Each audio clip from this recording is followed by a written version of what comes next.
কুরবানি ঈদকে সামনে রেখে ব্যস্ত সময় পার করছেন খামারিরা।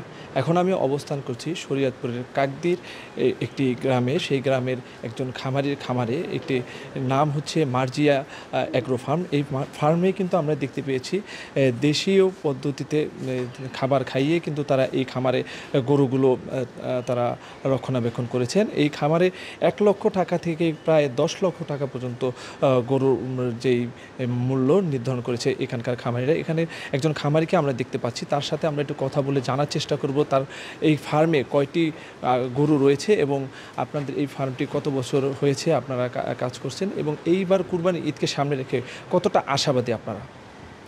আমার এই খামারের বয়স প্রায় 1 বছর। এই 1 বছরে আমি নতুন খামারি, 18টি ষাঁড় নিয়ে আমি শুরু করছিলাম।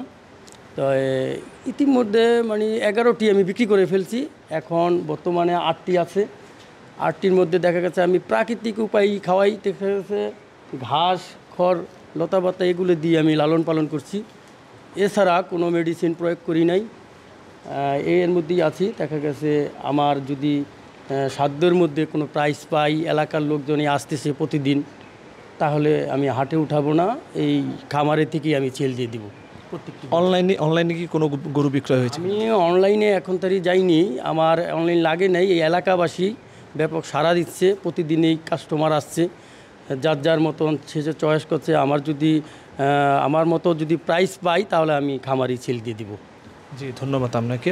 পাশাপাশি আরও একটি তথ্য আপনাদেরকে জানাই, সেটি হচ্ছে জেলা পশু বিভাগের তথ্য মতে শরীয়তপুরে 1,01,000 পশুর এই কোরবানি ঈদের চাহিদা থাকলেও কিন্তু এখানে তার চেয়েও 6,000 বেশি, 1,07,000 পশু কিন্তু এবার প্রস্তুত করেছে বিভিন্ন খামারিরা। এর পাশাপাশি আমরা জেলা পুলিশ সুপারের তথ্য মতে তারা আমাদেরকে যেটি জানিয়েছে, এখানে শরীয়তপুর জেলায় 25টি স্থায়ী হাট এবং অস্থায়ী হাট থাকবে 40টির মতো।